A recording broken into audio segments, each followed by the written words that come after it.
Ladies and gentlemen, I once again want to tell you thank you for tuning in to Minister Javon H Rembert here on DiStinct Talk Broadcast System. We're getting ready to have a word from yours truly. That's a word of empowerment for tonight after this next selection. So I pray that you will stay tuned and let the word bless you.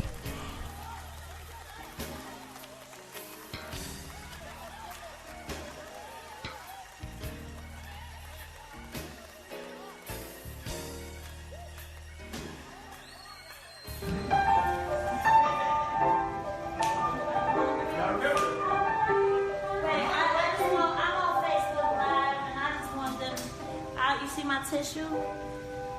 Can y'all do the song y'all just did? Oh, wow. Sorry. It's on those days when you're tired and you're away from your family that he just came right in the room and got on the piano.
Also, I'm trying to give my viewers some time to log on as well.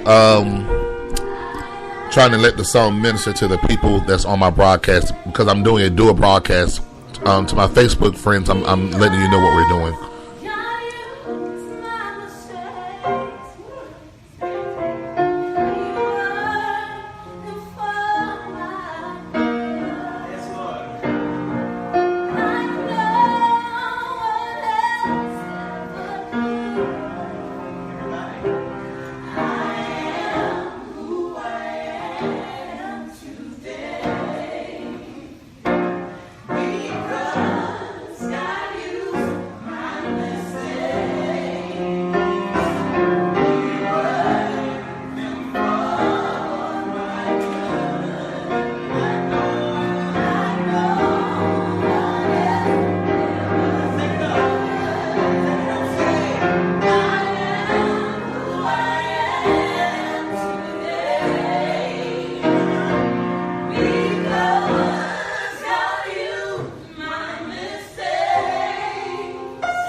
feel like, I know we're on Facebook Live, but I just feel like there's somebody that's watching that wants to take their own life right now. Somebody watching want to take their own life. But I just feel like God wants us to let them know that everything that you're going through is temporary. Every storm that we go through is temporary. Yeah. Temporary. Sing a little bit. It was necessary. If you just hold on. Hold on. It was necessary. Everything will be alright. Everything you're going through is necessary. It's a test for your testimony. Oh yeah. Oh, it's necessary. Hold on. Everybody say it's necessary. It's necessary. Necessary. It's necessary. You're gonna make it alright. You're gonna make it alright. Alright, make it for everything. Alright, make it for everything. I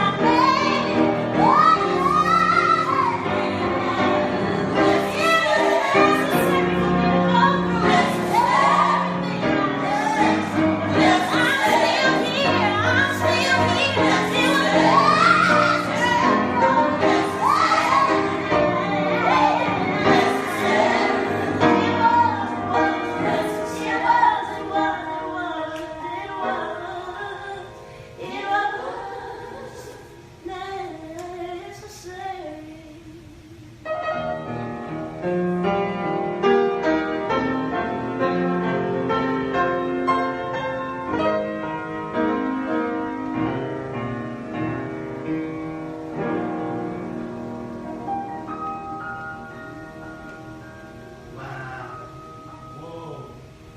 Whoa. Woo.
We're getting ready to discuss religion versus relationship. I don't know about you, but sometimes if we just be honest with yourself, I really don't understand how I am keeping it all together. We have some of us we feel, or we have got to a particular point in our life where we feel as if we don't really know how we can go on. If we just sit back and reflect for a moment or two, there are some of us that are in a particular point or on a particular level or a particular phase in our life where we are beginning to question God. Okay, God, why is it that in order for me to shift to another level, or God, why is it in order for me to have this job or for me to have this gift that you have given me, God, why is it that you're requiring for me to go through so much? We question God about the things that God has promised us. I don't know about many of you, but I know there's a realm of us that God has promised us some things that have not manifested yet. But we have to learn how to keep the faith that as long as we have a God, and as long as that we're serving God, then we know that God has promised us that he's going to perform it. God is not a God that he should lie. So I come to encourage you that if God promised you something, what he's testing you on, he's testing to see whether or not you're going to be able to hold on and wait for it. That's the number one thing. God is saying that I'm not sure if you're going to be able to hold on, if you're going to be able to handle that which I have for you. So what God causes us to do, God causes us to go through the trenches. God causes us to have to fight sometimes. God causes us to have to cry sometimes, because what he is saying is, I want to make sure that, like I said the other night, I want to give you this Fortune 500 company, but you keep asking God for a job. But God is telling you, I need you to hang on in there and be faithful. Be faithful with a few things so I can go ahead and make you ruler over everything. Now, if I begin to question a certain thing, and I pray that this right here is not going to be a little too top heavy. But listen, if we be real, the problem is church. The problem that we're facing right now, I can't talk about yesterday. I can't talk about the day before yesterday, years before that, grandma them years. But the problem that I have right now is the church. If I begin to, and I need you to follow me, give me your feedback. I really need it. The problem that I have right now is church. Brothers and sisters, we have got to a place where you have mega churches. You have you got, I'm sorry, I was trying to read the comment here, but you have mega churches, you have family churches, you have Catholic churches, you have Baptist churches, you have cathedrals, you have corner store churches, you got a church that's in a parking lot, church that's up on the tent. But the problem that I have is that there is no church that's coming outside of the walls. I have a problem, ladies and gentlemen, when you have a particular person or a particular body of people that can come together Sunday morning for Sunday school. Then they go into church 11 o'clock service and 2 o'clock service.